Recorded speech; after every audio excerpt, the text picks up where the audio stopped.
Olá, minha gente! Hoje vou ler para vocês o capítulo 14 do livro Maria Bonita no Cangaço, Sexo e Violência, de Adriana Negreiros, tá? Já estamos no capítulo 14, na página 187, escuta. Em meados de julho de 1936, Benjamin Abraham estava de novo frente a frente com o grupo de foras da lei mais procurado do Brasil. Desta vez, sua estadia seria mais longa. Durante quase todo o segundo semestre, desfrutaria da convivência intensa com os notórios cangaceiros. Nos primeiros momentos do novo encontro, Abraham notou algo diferente no bando. Estavam com aparência saudável e gente bem alimentada e se vestindo com evidente capricho. Maria de Déia andava com os dedos abertos em leque. Impossibilitados de manter outra posição devido à grande quantidade de anéis que lhe enfeitavam as mãos. Lampião, em vez de tradicional chapéu meia-lua, portava um elegante ramenzone de feltro. Até os cachorros de estimação Guarani Ligeiro, de Maria e Jardineira, de Corisco, apresentavam-se gordinhos e impecáveis, com coleiras ornadas com detalhes em ouro. Ali no meio do sertão de Alagoas, Benjamin filmaria e fotografaria o grupo em sua intimidade. Nas imagens que deixaria para a história, ficaria evidente o entrosamento que conseguira estabelecer com a turma e o clima de alegria que envolveria as gravações. O que faltava de espontaneidade aos registros sobrava em bom humor, interpretando a si mesmos. Os cangaceiros pareciam sentir um misto de orgulho e constrangimento pelo papel que desempenhavam. Mesmo nas cenas mais tensas, não seguravam o riso. Caso de uma simulação de combate em que um cabra cai e é carregado pelos colegas. Até nos momentos mais contritos, como a simulação de uma missa, os bandoleiros agem como canastrões. Na captação de imagens, Benjamin privilegiou a rotina do grupo, ainda que teatralizada. Os cachorros Ligeiro e Guarani são flagrados a todo instante passeando displicentemente no meio dos tiroteios, seguindo Maria de Déia. Em uma das poucas cenas que parecem documentais, os cangaceiros, montados em seus cavalos, tentam capturar um boi. Na sequência, a naturalidade desaparece. Enquanto tiram o couro do bicho, os homens olham para a câmera fixamente, desatentos à tarefa que fingem exercer. Nem mesmo Benjamin, que aparece em diferentes cenas, convencem como ator. Quando recebe água das mãos de Juriti, bebe o líquido de maneira afetada, sem encostar os lábios na boca do cantil. O medo danado. Diga aí. Entre todos os cangaceiros, homens e mulheres, seria Maria de Déia a mais cobiçada pela câmera, excetuando-se Lampião, razão maior da presença do cinegrafista amador ali. Benjamin faz questão de registrar Maria sendo servida pelo cangaceiro Sabonete, escalado como seu ajudante. Em dado momento, a câmera foca Maria sozinha, trajando seu vestido de seda com estampas delicadas, fazendo sinal com uma das mãos para que Sabonete se aproxime e lhe estenda um dos braços com vários colares pendurados. Na cena, uma Maria de ar autoritário põe as joias no pescoço, uma a uma, e por fim o chapéu, também entregue pelo acólito, compondo um quadro que, para a cabra macho do sertão, certamente soaria embaraçoso. Ornamentada e protegida do sol, ela mira a câmera e com um novo movimento de mão indica a Sabonete que se afaste. Em outra cena, Maria sai de uma vereda com o ar faceiro, seguida por Ligeiro. Anda na direção da câmera, para em frente a ela, tira o chapéu e sorri para a lente. Quando dá as costas para retornar à trilha, sempre acompanhada pelo simpático cachorro, põe-se ver uma enorme fivela a lhe prender o cabelo na altura do pescoço. Durante a intensa convivência com os cangaceiros, Benjamin ficaria surpreso com o relacionamento amoroso entre Lampião e Maria de Déa. Ao contrário da maioria dos casais do bando, o rei e a rainha do cangaço se tratavam carinhosamente. Pareciam de fato gostar um do outro. Da parte de Lampião, as imagens do sírio-libanês demonstraram a respeitabilidade que ele impunha à sua condição de primeira-dama. Maria aparece ao lado de Virgulino nas situações mais importantes, em plano privilegiado, com postura impávida que não se percebia em outras mulheres, como sua grande amiga Neném, cujas fotos revelam um constante ar desolado. Benjamin capta o casal em um momento de privacidade, com Maria se esforçando para alcançar o topo da cabeça do companheiro e pentear seu cabelo, de aparência encebada, talvez por excesso de brilhantina. Lampião salpica perfume em si e na companheira, como marido e esposa se preparando juntos para uma ocasião especial. E ao fim da cena, bem-humorado, o capitão faz graça com o cinegrafista, como se jogasse colônia nele também. Embora não registrasse, o fotógrafo e cinegrafista também presenciaria brigas do casal. Segundo observaria, Maria de Déa era de fato uma mulher ciumenta. Quando Lampião retornou de uma viagem 3 dias depois da data que prometera voltar, encontrou a companheira furiosa, de acordo com o relato de Benjamin para Optato Gueiros, então comandante das Forças Volantes de Pernambuco, com quem ele se encontrara dias depois de terminar as filmagens. Já sei que essa demora toda foi em casa das Bezerras. Não foi? Se eu fosse você, não voltaria mais. De lá mesmo eu me danaria no mundo, dissera Maria, conforme narrado por Gueiros. Lampião teria respondido com calma, dizendo estar faminto e pedindo que baixasse o tom da voz, para que as forças não ouvissem ela gritar. Tomara que cheguem logo. Quando estou danada assim, só tenho vontade de ver o diabo levar logo tudo para o inferno, respondera Maria, que dissera ainda diante de um Virgulino impassível não ter medo de nada, nem da tropa e nem dele. Por fim, fez troça de seu estado físico. Ele chegaria da viagem com a calça rasgada, exibindo as pernas finas de que Maria tanto caçoava.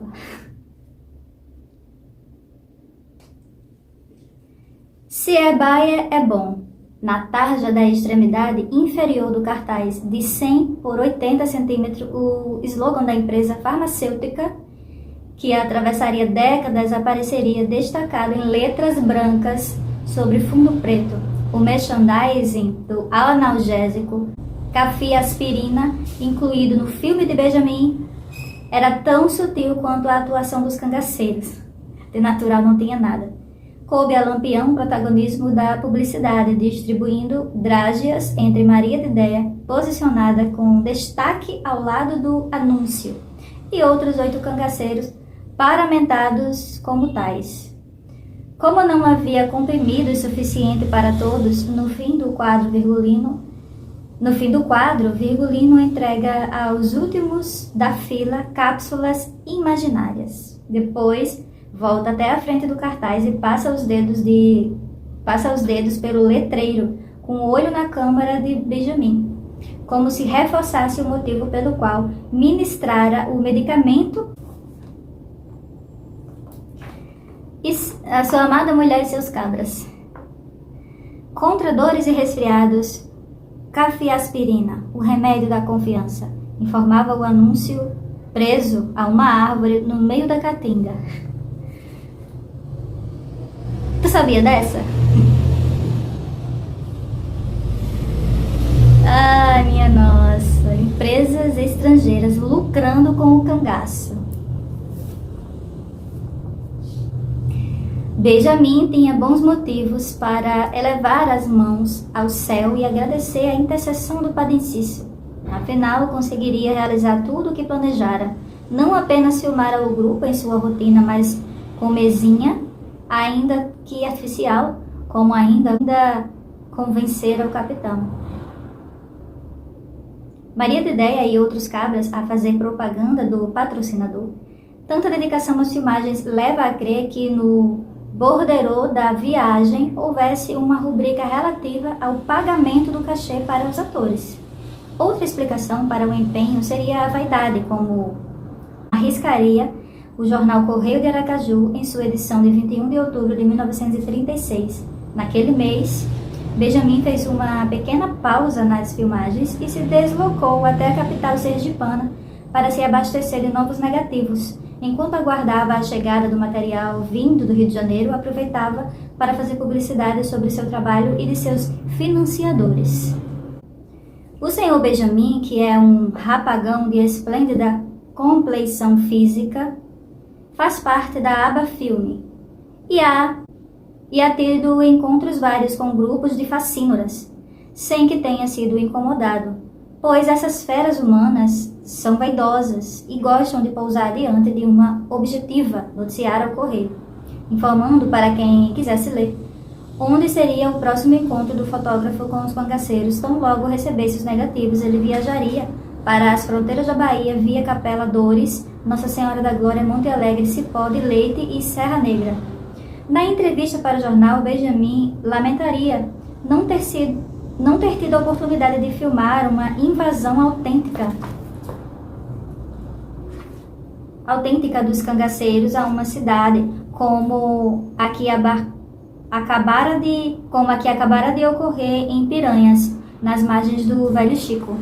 O ataque fora fruto de um boato que, desde o começo do ano, ganhava força em todo o sertão. O sargento João Bezerra, comandante do destacamento de Piranhas, além de fornecer armas e munições para Lampião, virava madrugada ao seu lado jogando carteado. Dizia-se, inclusive, que o sargento não era honesto nas partidas, por diversas vezes trapaceava o capitão, que ficava uma fera e se queixava aos amigos dos maus hábitos do parceiro no jogo, tipo o papudo, de lábios curvados para baixo e olhos muito juntos. Bezerra se orgulhava de ser exímio matador de onça e de ter aprendido a atirar com o cangaceiro Antônio Silvino, de quem era primo em 2º grau. Aos 14 anos, enamorara uma menina de cor, como o próprio descreveu, e o pai, ao vê-lo acariciar a garota, aplicou-lhe uma surra. Revoltado, o jovem Bezerra fugiu de casa. 10 anos depois de provocar tamanho desgosto, orgulharia o pai ao se alistar como voluntário à Força Pública de Alagoas. Embora fosse muito bem casado com a alva Cira de Brito, sobrinha de João Correia de Brito, o prefeito de Piranhas, o sargento também ciscava fora do terreiro. Segundo se comentava, a boca pequena na zona do Baixo Meretrício piranhense, Bezerra era freguês assíduo de uma prostituta ironicamente apelidada de Santinha, jovem negra, que também prestava serviço a Corisco. Para se contrapor à fofoca sobre a amizade com Lampião, João Bezerra resolveu capturar algum cangaceiro. Daquele jeito, talvez conseguisse provar que estava ao lado da lei. Então pressionou um vaqueiro, o coiteiro Leles, e conseguiu a informação de que o subgrupo de Gato estava pousado ali perto e se dirigiu até o local com um grupo de macacos. Gato estava no endereço indicado, uma fazenda nas imediações, na companhia de 2 colegas e da mulher Inacinha, grávida de quase 8 meses. Fora ela quem solicitava ao companheiro que a coitassem em local seguro para que pudesse ter o bebê com alguma tranquilidade. Os soldados chegaram ao coito atirando e atingiram a gestante na nádega direita. Os cabras correram. Homem violento, tido como um dos mais cruéis do grupo, embora risse muito, talvez para exibir os dentes de ouro, Gato era paradoxalmente bastante apaixonado pela companheira. Entrou em desespero ao perceber que não conseguiria evitar sua prisão. Ele bem sabia do que os agentes da lei eram capazes de fazer com mulher. Montado em um jegue, todo coberto de sangue, chegou ao acampamento onde estavam os subgrupos de Corisco, Virgínio e Português, para pedir ajuda. Tomaram Inacinha, gritava Gato, ensandecido. Os colegas concordaram em ajudá-lo, embora achasse Inacinha muito enjoadinha.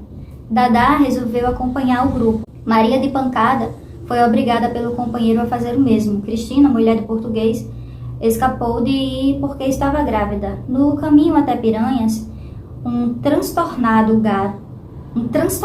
gato saiu matando quem encontrasse pela frente. Assassinou 10 pessoas, incluindo crianças, parentes de coiteiros e um recém-nascido que dormia em uma rede. Seu plano era sequestrar Cira, a esposa de João Bezerra, e trocá-la por Inacinha. Quando chegaram à cidade, os bandoleiros foram surpreendidos por uma chuva de balas. Nas casas distribuídas nos altos dos morros que cercam Piranhas, diversos moradores, incluindo Cira, dispararam contra os invasores. Agiam assim porque sabiam que a cidade estava desguarnecida, já que, depois de prender Inacinha, João Bezerra e demais soldados seguiram para a estação ferroviária de Olho d'Água do Casado. Uma das balas atravessou o ventre de Gato e atingiu-lhe a coluna cervical. Em uma casa próxima ao palco da guerra, Dadá e Maria de Pancada conseguiram uma cadeira de vime, um tecido de veludo vermelho, para transportar o ferido. Impossibilitados de seguir adiante, com o plano de sequestrar Cira, os bandoleiros deixaram a cidade. Ao chegar ao acampamento, Gato delirava de dor. Não se alimentara e vomitara a todo instante. Para aliviar o sofrimento do colega, Maria de Pancada preparava-lhe cigarrinhos de fumo de rolo. Corisco pediu aos cabras para já irem preparando a sepultura. Comadre, cadê a minha neguinha?